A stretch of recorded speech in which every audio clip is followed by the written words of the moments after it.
Olá, meus amigos do canal Negócios Tem Direito. Hoje eu estou com um amigo aqui inspirador, né? César Taurion. Sei lá, ele é um monte de coisa, tem uma carreira brilhante no mundo de tecnologia, gestão, inovação, sei lá. Eu queria que ele se apresentasse para nós. Vocês vão adorar ele porque ele nos faz pensar sobre muitas coisas aqui e vocês vão gostar do tema aqui que eu vou provocá-lo, tá? Então, meu amigo Taurion, que eu descobri que é Taurion, né, hoje. Fica à vontade aí, conta um pouquinho da tua carreira, como é que nós chegamos até aqui hoje para bater esse bate-papo aí. Legal, Regis. Pô, que bom que estamos conversando. Pô, realmente muito legal essa nossa interação, essa troca de ideias. Bom, eu vou voltar um pouquinho à história, né? Já tem algumas décadas aí de vivência profissional, mas curiosamente, a minha primeira tentativa profissional não foi em tecnologia, foi na aviação. Família da aviação, e eu sempre queria ser piloto, e ainda curto muito a aviação, mas apesar de ter feito o curso de piloto privado, estava fazendo horas de piloto comercial, o meu sonho era entrar na Varig, na poderosa Varig de Sim, décadas atrás. E apesar de ter a carteirinha de piloto, mas a Varig era muito exigente no exame de vista. Eu poderia ser piloto, mas não para a Varig. Eu fiquei extremamente decepcionado, porque eu não queria voar em outras empresas. E o que eu faço? Na época, fazia economia, me formei em economia. Um professor da faculdade me mostrou um computador que estava disponível para a faculdade, o mainframe. Falei, porra, legal esse negócio aí. que E ano aí isso? comecei. Que ano isso, Taurion? Que Olha, ano? isso foi no meados da década de 70. Põe Que tempo nisso. loucura, tem E tempo. aí, mainframe, só tinha mainframe, os microcomputadores não existiam. E eu achei muito legal. Falei, pô, esse negócio aí parece interessante. Então, comecei a me entusiasmar pela computação, mas sempre olhando computação e negócios, tanto que eu fiz economia, posteriormente é que eu fiz o mestrado em ciência de computação para me aprofundar mais. Mas me interessou ver o que a computação poderia fazer para os negócios em si. Aí mergulhei e a partir daí passei por essas ondas tecnológicas todas, microcomputadores, a internet, comércio eletrônico, e agora nós estamos falando de inteligência artificial e outras coisas. Então foi uma carreira longa, né? É uma carreira longa, mas é bem interessante. Trabalhei em grandes corporações, consultor, fui um dos sócios da Price, depois por 12 anos diretor de novas tecnologias da IBM, foi bastante interessante. E nos últimos 8 anos eu estou não mais no mundo corporativo, mas num ecossistema. Na academia, professor da Dom Cabral, da PUC do Rio Grande do Sul e da Que PUC legal. do Rio de Janeiro, também no Conselho de Inovação de diversas empresas e como mentor e investidor em algumas startups muito focadas em inteligência artificial. Então dá uma diversidade bem interessante de troca de ideias, que conversa com muita gente diferente, com visões e percepções diferentes. E o aprendizado é muito grande. Cada vez que você conversa com alguém, você está aprendendo, tá trocando ideias, está tendo um questionamento sobre algo que você jamais pensaria sozinho. E aí te obriga a pensar e, pô, espera aí, é legal isso aí, eu nunca tinha pensado nisso. Você vai atrás e começa a ampliar os seus conhecimentos. Estou me divertindo bastante. E a tecnologia lá, meados da década de 70, em relação à tecnologia que tu vê hoje, tu fala tanto de inteligência artificial, de inovação, ela ficou mais fácil ou ela ficou mais complexa? O que nesses anos todos tu viu? Bom, vamos por partes aí. Ah, Antigamente você tinha muitas limitações, né? Você trabalhar com computadores você media em kilobytes, né? Então 64K, hoje você fala em giga, tera, então é uma coisa assim inimaginável naquela época.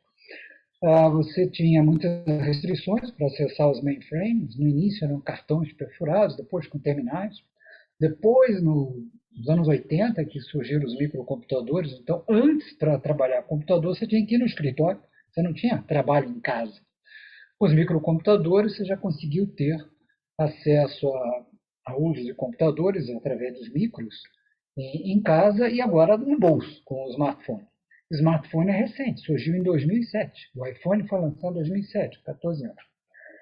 E outra pergunta que você falou, né, da inteligência artificial. Inteligência artificial não é uma novidade. O conceito, né, o termo, apareceu na década de 50, em 1956. E as minhas primeiras experiências com inteligência artificial foi no final da década de 80, onde, na época, não tínhamos a capacidade computacional que nós temos hoje. Só para termos uma ideia, o smartphone que nós temos hoje no nosso bolso tem 3 ou 4 vezes mais capacidade computacional que todo o data center da NASA dispunha em 1969, quando colocou o homem na Lua. Está Que no nosso loucura. bolso. Fantástico. E não tínhamos, na época, dados, né? Papel, dados digitais não existiam. Então, você tinha as duas alternativas. Poderia se fazer um aprendizado de máquina, machine learning, como se fala agora. Esse algoritmo já existia, pelo menos algoritmos básicos, não é de agora, já existiu, só que não tinha máquina para treinar algoritmos. E a outra opção, que eu segui na época, que era pragmático, era o que nós chamávamos de programação simbólica, onde você falava com chamados sistemas especialistas, que no fundo era buscar o conhecimento de um especialista e inserir isso em computação. Uma árvore de decisão, onde você tinha o conhecimento armazenado para o processo dedutivo de alguém, né, como é que ele tomava uma decisão, e as perguntas eram seguir essa lógica. Não funcionou muito bem, quer dizer, deu um aprendizado muito interessante, mas nós tínhamos algumas dificuldades. Primeiro, você tinha que buscar esse conhecimento e representar ele em computadores. E muitas vezes o processo decisório, por exemplo, a gente usou isso para fazer num grande banco, análise de crédito, muitas vezes é difícil a pessoa, o especialista, dizer como é que ele toma a decisão. As coisas básicas ele sabe, mas aquela percepção, aquela intuição, é muito difícil você transferir isso para código de computador. Né? Como é que eu transfiro intuição?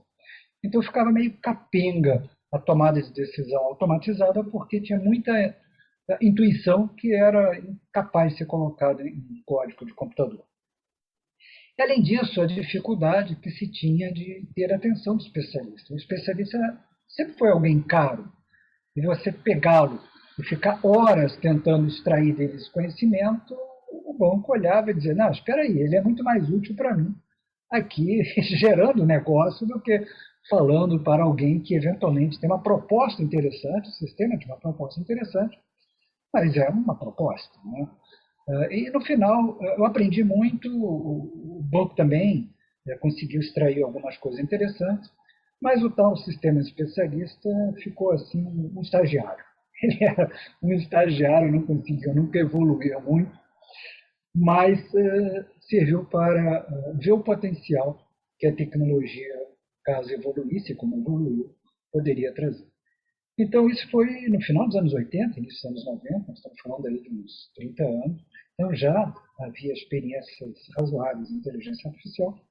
E nos últimos 10 anos, aí sim, com disponibilidade e capacidade computacional e milhões e milhões de dados, começamos a gerar muitos dados digitais, pudemos avançar com os algoritmos de aprendizado de máquina e hoje conseguimos fazer coisas bem mais sofisticadas do que era possível fazer 30 anos atrás. Lá na década de 80, quando eu começava a minha carreira na primeira graduação que eu fiz, que foi informática, na PUC do Rio Grande do Sul, havia sempre aqueles comentários, os burburinhos do tipo assim, olha, a tecnologia vai desempregar, a tecnologia vai acabar com um monte de emprego, não sei o que vai ser das pessoas. Passados 30 anos, a gente viu que não foi bem assim, não desempregou as pessoas. Mas hoje existe uma percepção nas linhas atuais da tecnologia que talvez a inteligência artificial, como a gente conhece neste momento, que tu está trazendo, talvez dos últimos 10 anos, possa vir a gerar um monte de desemprego. Tu acredita realmente nisso? A tecnologia, ela sempre destruiu algumas profissões, mas abriu outras. Quando os automóveis surgiram, os cocheiros desapareceram. Todo aquele pessoal que cuidava de cavalos, os currais e tudo, simplesmente desapareceu. Havia empresas, né? A gente vê nos filmes de Bang Bang, né? A Wells Fargo, que depois acabou se tornando um banco, mas era aquelas diligências lá no oeste, os índios atacando, aquela coisa toda. Esse pessoal desapareceu, não se tornaram motoristas. Verdade. Ao longo do tempo, a tecnologia foi evoluindo. Quando eu comecei a trabalhar, tinha cartões perfurados, tinha digitadores. Você não tem mais digitador. Tinha operadores de computadores, colocavam fitas lá nas fitas, nos dispositivos de fita magnética, não tem mais. Você não tem mais ascensorista. Antigamente tinha, alguém ficava no elevador, você falava, quinto andar, o cara colocava lá o quinto andar. A telefonista. Então foram funções que foram desaparecendo. E outras foram surgindo. Programadores, desenvolvedores de sistemas, influencers do YouTube, era uma coisa inimaginável algum tempo atrás. Quer dizer, então, outras funções foram surgindo e, ao longo do tempo, a sociedade foi se adaptando. Quando a gente fala hoje em inteligência artificial, tem duas coisas interessantes. A inteligência artificial amplia, sim, a substituição de tarefas robotizadas. Qualquer tarefa, qualquer profissão, tem muita tarefa robotizada que a máquina vai assumindo. Algum exemplo assim específico? Por exemplo, hoje eu não guardo mais endereço nem telefone de cabeça, tem na máquina. Eu não fico guardando de cabeça coisas que estão no Google. Se eu estiver conversando agora, se você me perguntar a capital do Cazaquistão, eu respondo em poucos segundos. Eu vou no Google e respondo. Então, Perfeito. certas coisas do dia a dia a gente já deixa com a máquina. Então, muitas tarefas que são robotizadas vão ser substituídas pela máquina, mas isso não significa que a profissão vai acabar. Pode até algumas acabarem, como acabaram, mas vão se transformar. Porque tem um fato importante: a inteligência artificial ela não é inteligente. É um conjunto de modelos matemáticos. Não tem inteligência no modelo matemático, inteligência humana. Então, por exemplo, quando o pessoal fala muito em termos de medicina, eu estou bem envolvido com medicina, inclusive, estou no conselho da AMB, Associação Médica Brasileira, para discutir exatamente o impacto da inteligência artificial na profissão do médico e na formação do médico na era digital. Perfeito. Quando você fala em radiologia, o que você imagina? Conjunto de imagens que a máquina vai olhar e não vai precisar de radiologista. A máquina, sim, consegue olhar com bastante precisão, ela não cansa, ela tem uma acuidade visual melhor que a nossa, porque ela trabalha a nível dos pixels, e nós temos uma certa restrição. O ser humano não tem uma acuidade visual de um pássaro, por exemplo. Mas a máquina pode, sim, reconhecer um câncer, que é aquela mancha numa determinada imagem, mas não entende o que é um câncer. Ela não sabe se é bom ou se é ruim, é isso? Exatamente. E esse é o papel do médico. Então, a máquina pode amplificar a capacidade do médico. Tirar aquele trabalho robotizado, que às vezes você vê numa consulta, 10, 15 minutos que o médico tem com você, onde ele pega um exame de sangue, olha e te passa um receituário, aperta o botão, sai quase automaticamente um exame lá, um receituário de novas drogas, ele simplesmente assina. Sim, praticamente o médico nem conversa contigo, ele basicamente olhou dados e te entregou dados. Exatamente, um robô faz isso. Esse trabalho é robotizado. Então, se você tira esse trabalho robotizado do médico, ele passa a ter tempo para tornar a medicina mais humana, conversar com você. Por que você está com colesterol alto? O que você tem feito? Qual é o seu estilo de vida? Porque isso afeta o dia a dia. Sim. É mais percepção da pessoa, não ser aquele tratamento quase que anônimo. Né? Então, hoje, nós vemos muita tarefa robotizada no atendimento ao cliente, no médico, uma série de funções. Isso a máquina pode fazer. Vamos ver uma função. Antigamente você entrava no banco e tinha um caixa que você dava dinheiro, você dava um cheque e te dava um dinheiro. Você vai no caixa eletrônico. Era um trabalho robotizado. Não precisa do caixa. vai te dar dinheiro. A máquina faz isso muito bem. Agora, eu quero ter uma conversa mais sofisticada, alguma coisa eu posso colocar na inteligência artificial, um chatbot, mas quando você começa, mas se eu fizer isso, fizer aquilo, aí é o lado humano, que é muito superior à máquina. A máquina não tem percepção, a máquina não tem empatia, a máquina não tem bom senso, a máquina não tem criatividade e a máquina consegue responder em cima do que ela aprendeu. Numa situação nova, ela não sabe o que fazer.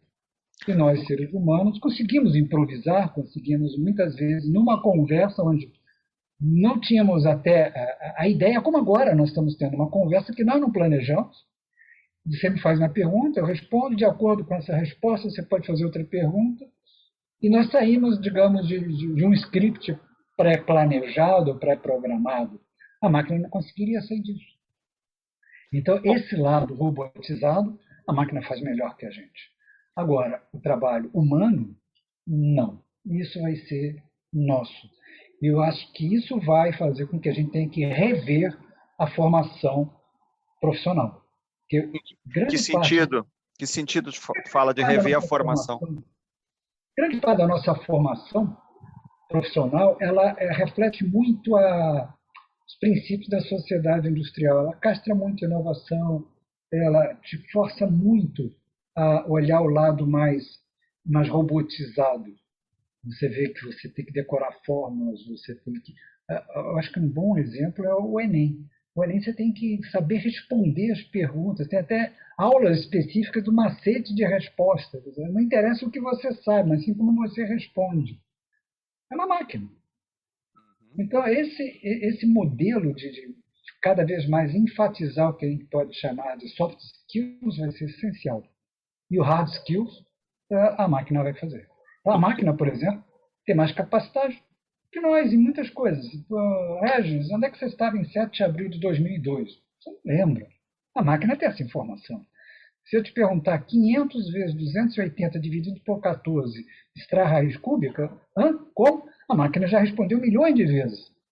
Agora, olhar para você e ter empatia, você chegar e dizer, puxa, olha, eu estou muito feliz que aconteceu isso. Pô, que legal, Regis, que bom, que eu entendo aquilo que você falou, o contexto, pô, foi uma promoção, foi algo que aconteceu de bem na sua vida. Eu consigo entender o contexto. E eu consigo trabalhar isso numa relação pessoal, coisa que a máquina não consegue. Ela pode até simular que ela está feliz, mas é simulação.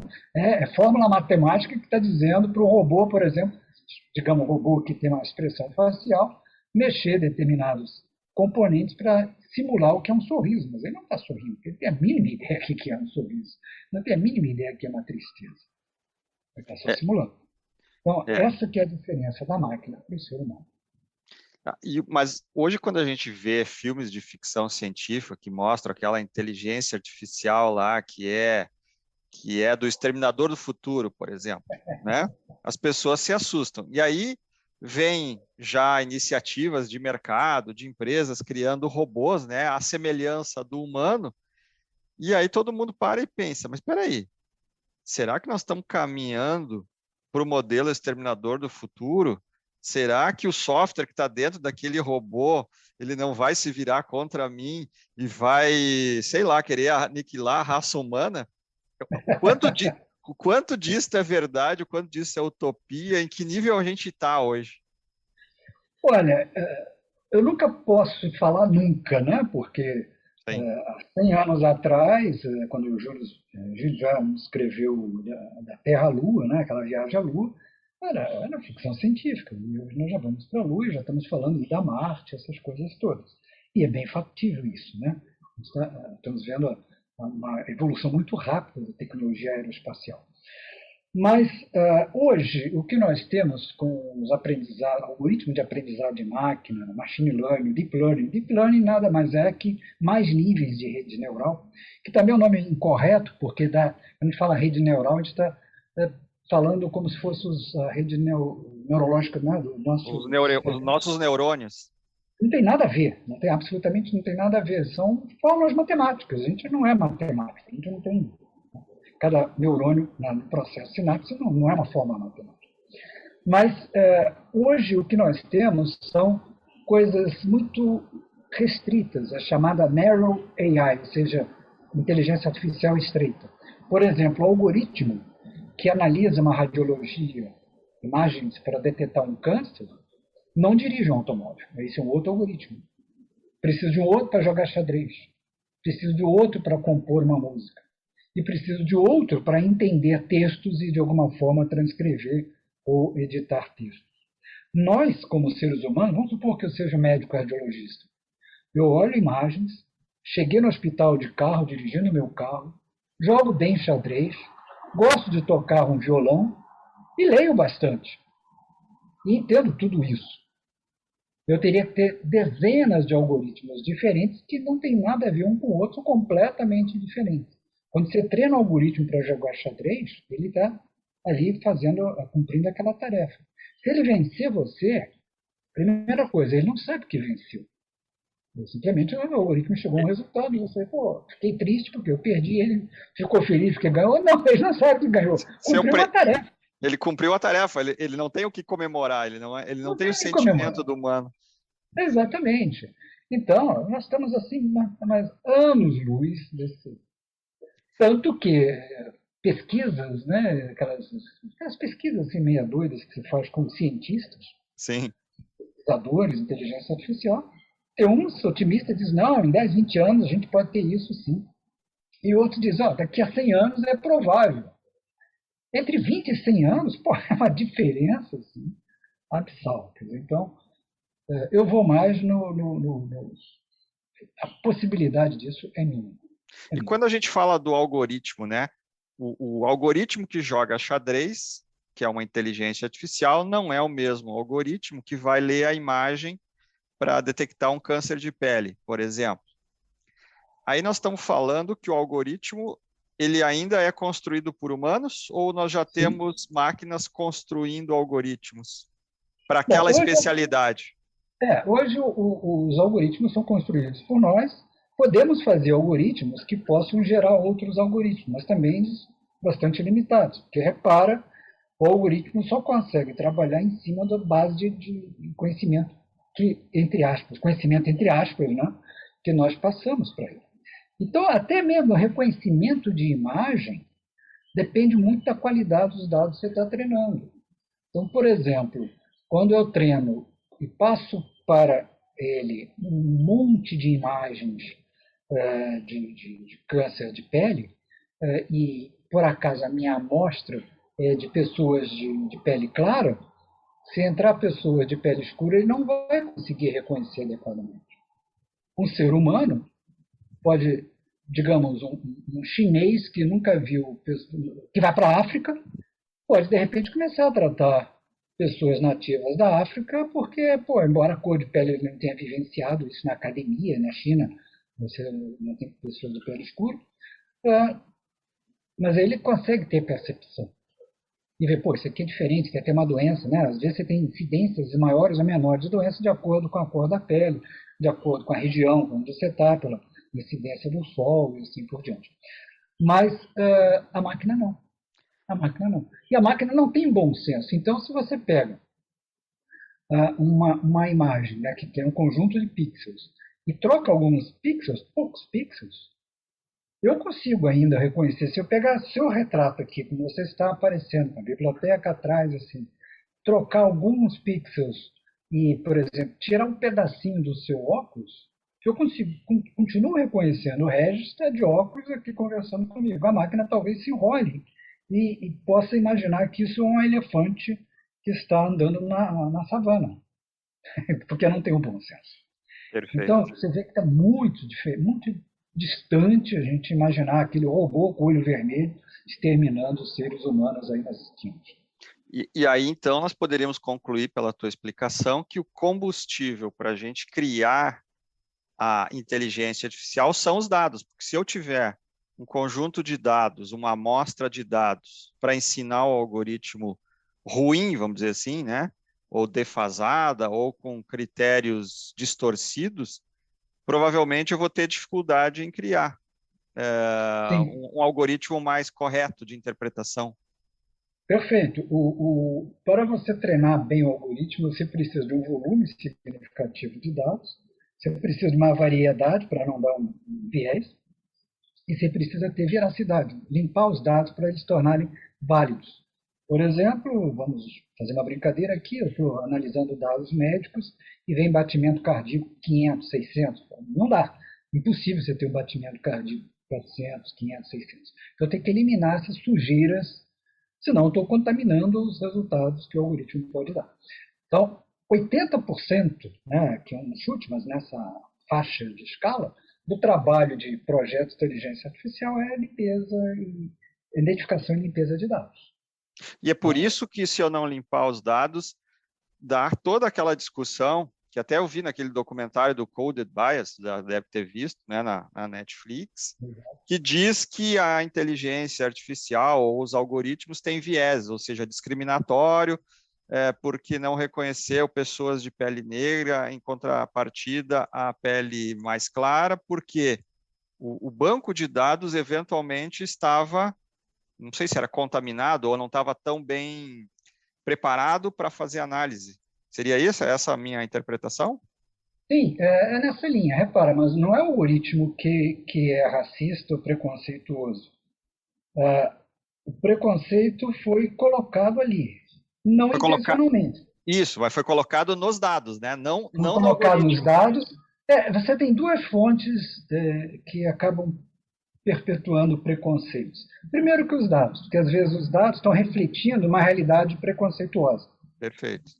Então, se Uhum. você tem dados, por exemplo, nos Estados Unidos recentemente, a questão de, de, de digamos, algoritmos que a polícia utilizava, colocava como mais suspeitos as pessoas de cor escura do que os brancos. Sim. Por quê? Porque pela base de dados da polícia tinha mais desse tipo de informação. Então, o algoritmo simplesmente perpetuou o que já existia. Ele E a faz uma outra coisa, estatística, então, ele gera um número exatamente. estatístico. Uhum. E a outra é na escolha das variáveis que você está utilizando. Porque, às vezes, não intencionalmente, você pode escolher variáveis para ele utilizar. Digamos, eu quero fazer uma análise de crédito e entre uma das variáveis que eu utilizo pode ser a região onde a pessoa mora. Mas pode ser que aquela região tenha digamos, uma característica populacional de pessoas de uma determinada etnia. Então, sem querer, você está forçando o algoritmo a ter um viés que você já você colocou. Quer dizer. Então, o algoritmo ele não é, ele está lá, é fórmula matemática. A fórmula matemática não tem preconceito nenhum. O que você colocar lá, 2 mais 2, estou simplificando, a fórmula 2, x mais y, você colocar de x e y, ele vai responder. Ele não tem preconceito sobre o conteúdo de x, nem sobre o conteúdo de y. Estou simplificando, que é bem mais complexo do que x mais y. Claro, claro. Mas o x e o y não tem preconceito. Se eu colocar, ele aceita. Agora, se eu coloco só números pares ali, ele vai dar resposta par. Par mais par dá par. Se eu colocar ímpar, aí vai dar par.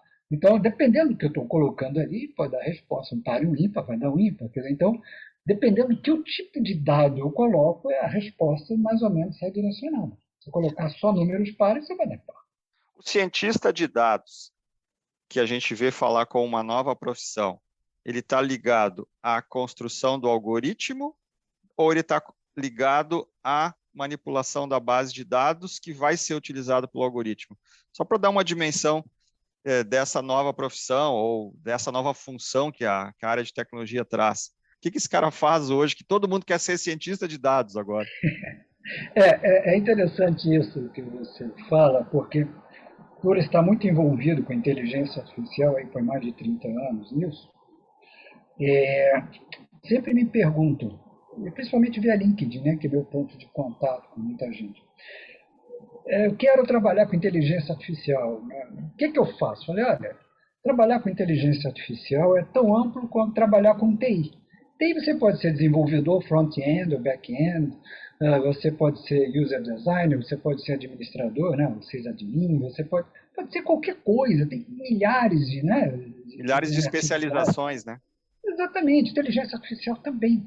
Você tem alguém que vai fazer digamos, olhar mais de perto algoritmos, uma forte base matemática, alguém que vai integrar esse algoritmo e identificar que tipo de dado seriam os mais adequados, outro que vai pegar, ok, são esse tipo de dados, vamos ver aonde tem e como é que eles estão e a qualidade deles para limpá-los, quer dizer, é mais um trabalho de engenharia de dados. Você pode ter engenheiro de dados, você pode ter o cientista de dados. Muitas vezes a pessoa se diz cientista de dados, mas não faz ciência nenhuma, simplesmente faz pegar dado aqui e levar para lá. Quer dizer, é um trabalho mais mecanizado. A impressão de cientista que é pesquisador, não, porra nenhuma, ele está simplesmente pegando dados de um lugar e levando para o outro. Então, muitas vezes fica certo snobismo, eu sou cientista de dados. Não, cara, você é um escovador de dados, no fundo é isso. Sim, vira um Tem, modismo, né? Vira um modismo. modismo. O engenheiro de machine learning, de repente ele está pegando já um algoritmo pronto e simplesmente fazendo uns ajustes, não está fazendo muita coisa sofisticada. Então tem sim uma parte mais sofisticada, mas é 10% e outros 90%, 80% é um trabalho, digamos, mais operacional mesmo. Limpar dados aqui, ver dados dali, ver onde é que está, ver se os dados estão adequados, preciso de mais informação, onde é que estão esses arquivos, sincronizar dados, apagar o que está errado, melhorar, fazer os testes algoritmos, e o resultado é um absurdo, o que está errado? Pô, escolhi uma variável que não funciona, vamos escolher outra. Escolhi variáveis que não conseguem classificar direito, então eu peguei pessoas totalmente diferentes acabam sendo classificadas da forma igual, porque eu peguei os dados, as variáveis de uma forma distorcida. Por exemplo, se eu disser eu quero pessoas do século masculino entre 30 e 40 anos, eu pego todo mundo de 30 a 40 anos do século masculino. Não sei, por exemplo, de repente eu gostaria de saber se o cara quer ou não, ficaria interessado em jogar futebol. Mas se eu pego entre 30 e 40 anos e masculino, eu não sei se o cara quer jogar futebol. Tem gente que quer e tem gente que não quer. Isso não me diz nada. Então eu preciso pegar alguma outra informação para chegar aonde eu preciso chegar. Então a escolha das variáveis também é outro trabalho que tem que estar embutido nisso. Então, e além disso, a aplicação de inteligência artificial tem que estar integrado com o sistema da corporação, não vai viver isolado. Geralmente a solução tem inteligência artificial embutida, mas a solução não é essencialmente só inteligência artificial. Deixa eu pegar um exemplo aqui disso que tu trouxe agora, porque agora eu lembrei do seguinte, lembrei que tu foste lá, tu passaste pela IBM e eu lembro de um vídeo da IBM de 2016, eu acho, 2015, que é um vídeo que retratava, no vídeo, se bem me lembro, a grande transformação do mundo em várias áreas, na agricultura, na medicina, exatamente como nós estamos conversando aqui. E no momento do vídeo, até de forma irônica, ele dizia, se o seu filho está pensando em fazer direito, não deixe. Ele faz assim uma brincadeira. Por quê? Porque vai ser automatizado os processos jurídicos e tudo mais. E aí tu tocou nesse ponto, né, de automação, pegando bem a lógica do direito, né, que é uma sequência, né? O processo hoje no direito, na justiça, ele é uma sequência com várias bifurcações ou escolhas que pode se fazer dependendo, e pode até voltar ao início em algumas circunstâncias. Nosso direito é fantástico nisso, né? Posso transformar num algoritmo. Só que, olhando para esse cenário do direito, como é que eu aplico inteligência artificial hoje na justiça brasileira? O que eu poderia resolver na justiça brasileira com inteligência artificial? Bom, tem bastante aplicação, né? Bom, você tem alguns desafios, tem muita coisa em papel ainda, teria que ser digitalizado. Tem algumas tarefas que o advogado faz. Quando a gente olha no escritório de advocacia, você conhece bem isso, você tem muitas tarefas robotizadas. Lembra do médico que a imagem pode ser analisada por uma máquina, ajudando ele por exemplo, a minimizar os seus erros de diagnóstico? Então, tem muita tarefa de um advogado que é uma tarefa robotizada. Pegar textos, digamos, jurisprudência. De jurisprudência, verificar se tem ou não omissão ou erros em cláusulas contratuais. Olhar e dizer, bom, espera aí, isso aqui deveria ter isso, ter aqui. Então, grande parte de um trabalho, digamos, estagiário, a máquina consegue fazer com muito mais eficiência. Descobrimos então uma profissão que vai desaparecer. Estagiário é uma... Mas olha só a implicação disso. Ah, Hoje, como é que você tem o processo? Você faz uma faculdade de Direito muito teórica, sim, aí você vai para a escritório de advocacia ou trabalhar junto a um advogado para começar a ter a prática, que seria a residência médica, né, fazendo a perfeito. preparação, Sim, aí vai pegando experiência. Se eu conseguir ter máquinas que façam grande parte do trabalho do estagiário, eu preciso repensar um pouco a formação.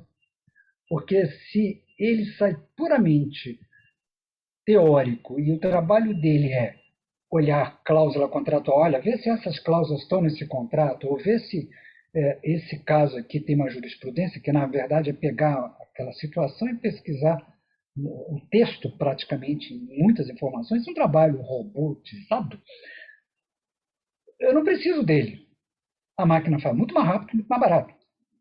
Então, eu preciso treinar ele de alguma forma diferente para eu formar os futuros advogados. que aí Porque entra, os velhos vão entra, aposentar e se eu não conseguir formar novos, vai ter um gap. ou seja, Então, aí aqui entra o soft skills, que falou. Que o exatamente. futuro do trabalho passa por habilidades que uma máquina ou que uma inteligência artificial não vai nos substituir. Vou lembrar de uma que eu adoro, que o advogado também faz isso com maestria, bons advogados fazem. Negociação. Negociação. Negociação. Aprender a negociar, né? Estabelecer um ponto de conflito e um ponto de convergência, quer dizer, onde é que a gente pode chegar a um entendimento nesta negociação, seja no pagamento de uma Exatamente. dívida, seja, né? Quer dizer, neste ponto, a máquina não nos substitui. E aí reforça Exatamente. a identidade do humano, né? Exatamente. Então, você está tocando um ponto importante. Quer dizer, essas características têm que ser enfatizadas no sistema educacional. Perfeito. Então, eu tenho que sair de lá preparado para esse tipo de coisa. Quando você ficar decorando leis, a máquina vai fazer isso. Esse troço, isso é como o Google, vai fazer. Então, se eu passo 4 anos só decorando coisas, não, eu tenho que passar 4 anos, sim, conhecendo, mas interpretando, sabendo negociar, usando o soft skills para ter um pouco mais de intuição. Esse é o perfil do profissional do direito, do Sim. médico, porque toda aquela parte robotizada que gasta grande parte do nosso tempo, a máquina consegue fazer, e vai fazer, porque vai se tornar mais barato, com, com bastante eficiência. Então, isso vai nos dar tempo de explorar o nosso lado humano. Eu já Mas, vi algumas pesquisas comportamentais acho que de psicologia, que um dos maiores medos do ser humano é falar em público. Aí eu me pergunto a sala de aula atual, tá? Tocou no assunto educacional que eu sou apaixonado. Às vezes eu até tento me controlar para meu sentimento não aflorar na hora de falar o que eu acho hoje do sistema educacional brasileiro. Mas quantos alunos, direito ou medicina ou qualquer economia que tu fizeste, são estimulados, vivenciam a experiência, por exemplo, durante a sua faculdade, falar em público, onde na verdade é só o sim, é professor que verdade. fala, tu tem 30 alunos que só escutam. Exatamente. Falar em público, debater, uma coisa também que as faculdades não ajudam. Né? Já no segundo grau, no ensino médio, você acaba ficando sem condições de debater. Então, são coisas que a máquina não vai conseguir fazer, mas que nós conseguimos. Nós temos que ser enfatizados. Então, eu não sei debater, não sei falar em público. Então, eu faço um trabalho de máquina. Eu sei fazer bem conta, mas a máquina faz conta mais rápido que eu. Mas eu sei guardar de cabeça. Isso não quer dizer nada.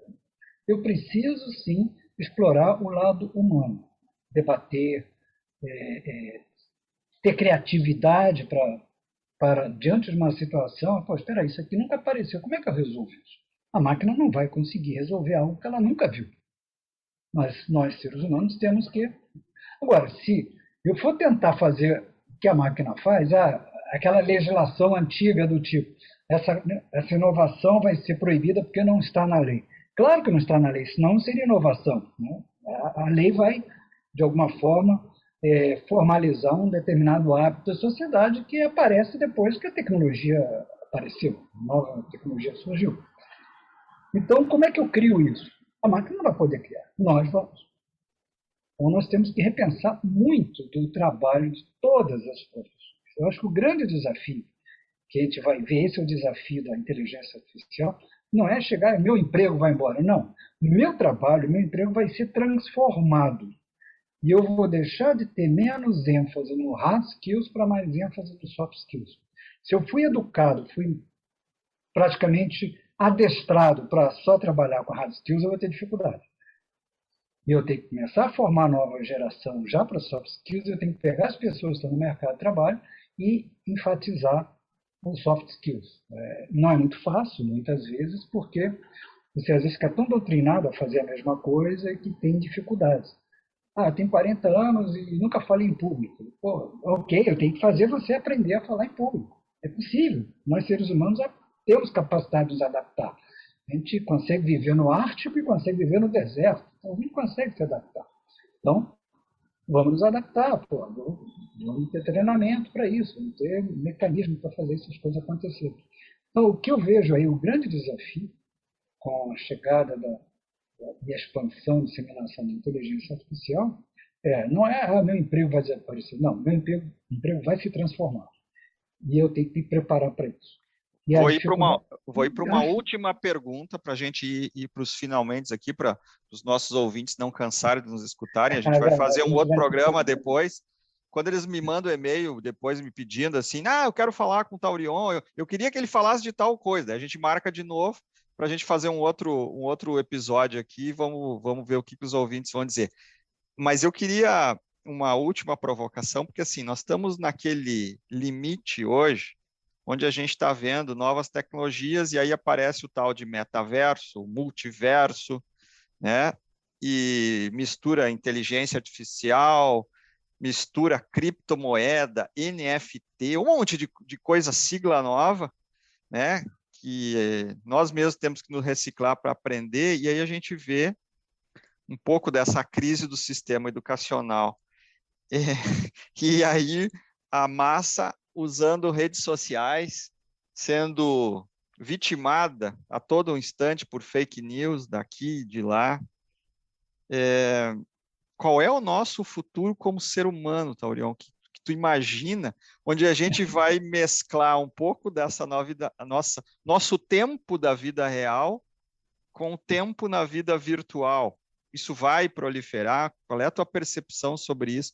Como é que nós vamos fazer negócio? Será que nós vamos ter uma nova economia, já que tu é economista também, lá no metaverso? O que tu enxerga disso? Bom, toda tecnologia, ela aparece, né? E quando aparece, fica aquele hype, o mundo vai mudar. Vamos ser um pouco pé no chão, né? Nem tudo é assim, leva-se muito tempo para as coisas realmente se acomodarem e se distribuírem pela sociedade. O planeta é muito grande e não é igual. A tecnologia chega num lugar, mas não chega a dezenas de outros. Imaginar porque às vezes a gente olha assim, nos Estados Unidos está assim, na Europa está assim, mas lá no meio da África não é assim. Na América Latina não é assim. Então, espera aí. Então, o metaverso, primeiro, o conceito não é novo. Nós já vemos isso funcionando até mesmo em 2005, 2006. Você tinha uma ferramenta chamada Second Life. Lembro do Second Life. O Second Life não decolou na época, eu estava na IBM, tínhamos até alguns projetos interessantes do Second Life, pelas limitações tecnológicas. Muitas delas foram resolvidas, mas nós temos ainda outras para resolver. Estamos agora começando a melhorar com 5G. Mas até 5G se propagar vai levar tempo. Se ainda tem uma parte da sociedade que ainda está em 3G, a outra em 4G. Então, 5G não é assim. Amanhã está todo mundo em 5G. Vai levar tempo. Além disso, nós vamos ter que conviver, e obviamente o mundo físico e o mundo virtual. Eu posso chegar e fazer uma compra no metaverso, sim, mas eu vou comer ela no mundo real. Eu não vou comer byte. Esses bits aqui estão gostosos, eu preciso um pouco mais de sal. Não é isso. Então, como é que eu faço isso? parte de ok, vou trabalhar com moedas virtuais no mundo virtual, para ser um milionário no mundo virtual, mas eu estou passando fome, minhas filhas estão passando fome no mundo real.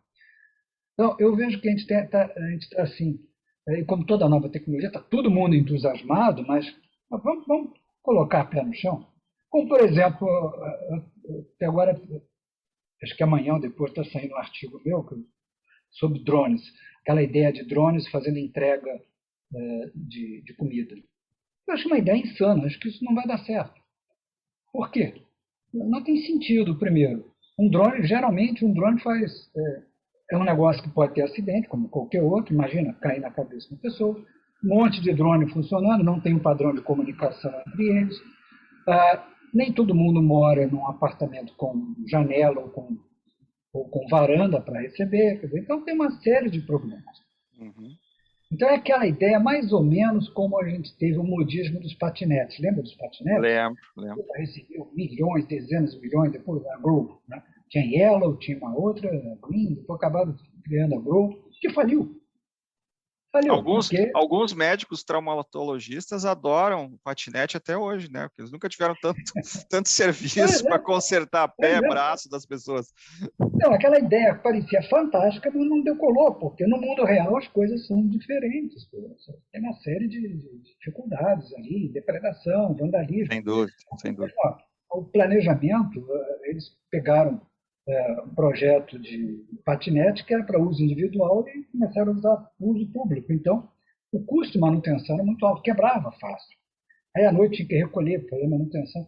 Então, para cada dia gastava-se muito mais dinheiro do que se ganhava. O negócio se tornou inviável e a empresa faliu.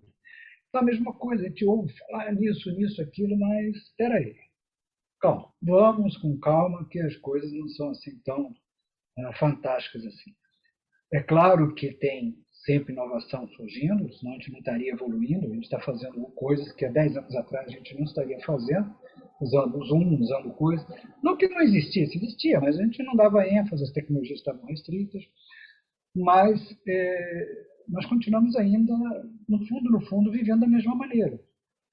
Nós estamos mudando um pouco o trabalho, mas você continua em casa, eu continuo na minha casa, eu continuo comendo as mesmas coisas que eu comia 10 anos atrás, e ganhando dinheiro, provavelmente, de forma muito parecida. Mudei algumas coisas no trabalho, você mudou algumas coisas, mas no contexto geral, as coisas não mudam de um dia para o outro. Sim, tem um tempo de maturação, né?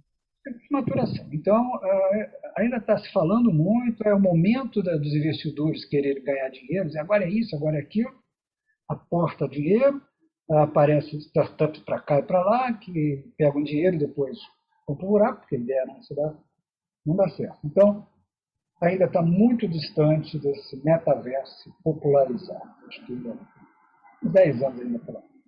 Legal. Bom, Taurion, eu acho que nosso bate-papo aqui foi fantástico, assim. Te agradeço, assim, a tua inteligência, a tua dedicação, teu conhecimento, teu carinho aqui comigo aqui, né? A gente há poucos dias atrás também se encontrou num evento aqui, foi fantástico aqui. As pessoas até agora estão me mandando e-mail pedindo para repetir aquele evento contigo. Então, assim, provavelmente nós vamos fazer um outro episódio aqui para a gente explorar um pouquinho mais, porque eu queria te ouvir no outro episódio, talvez falar um pouquinho mais de startups. Está muito envolvido com isso, né? Uhum. E esse ponto final que tu trouxe me despertou isso de a gente discutir um pouquinho sobre startups. Existe esse movimento de inovação que está muito ligado à startup, muito ligado à tecnologia, obviamente, inovação, mas assim, de cada 100 projetos, a grande maioria está falhando, né? Então, assim, né? Eu queria vai pensando aí para a gente marcar um outro episódio, assim, o que é importante para avaliar quando tu quer ser investidor de startup, né? Porque tem um monte aqui de amigo meu querendo investir em startup. Esse é um tema legal, porque eu tenho a participação na Venture Builder e, pessoalmente, estou investindo e mentorando startups e tenho ajudei e ajudo na FINEP, a Embrapa e outras entidades nesse processo. Eu acredito que nesses últimos 10 anos eu devo ter assistido a uns 1000 pitches de startups. Nossa! Então já vou pegar um pouquinho das manhas. E E realmente, são difíceis, é difícil dar certo. Como qualquer negócio. Claro, claro. Com Pronto, todos os agora, desafios que se tem, né? Tá mas é bem. um tema legal. Vamos marcar um papo Vamos. especificamente sobre esse Só para falar assunto. de startups aqui e o que tu tem visto aqui de áreas onde tem muita inovação para a gente avaliar junto aqui com os nossos ouvintes. Então, queria te agradecer, um super obrigado, um grande abraço. E assim, quem quiser falar com o Torion, já tinha combinado com ele. Olha só, ele tem um perfil no LinkedIn que eu sigo ele, né? Eu já disse para ele que eu sou um grande fã dele. E assim, todo dia ele deve postar 4, 5 posts com insights sobre inovação, sobre inteligência artificial. Vocês vão seguir ele, vocês vão adorar, tá? Porque ele instiga, ele traz uns artigos de não sei onde é que ele tira isso, as provocações. Então, assim, eu sou apaixonado por esse tema, obviamente, e ele é um grande inspirador nisso também. Então, brigadão de estar aqui comigo, aqui conversando, tá? Valeu, Regis. Grande abraço para você e para todos aí que ouviram o nosso bate-papo. Tá bem, gente. Então, até o nosso próximo episódio do nosso canal Negócio Tem Direito. Tchau, tchau.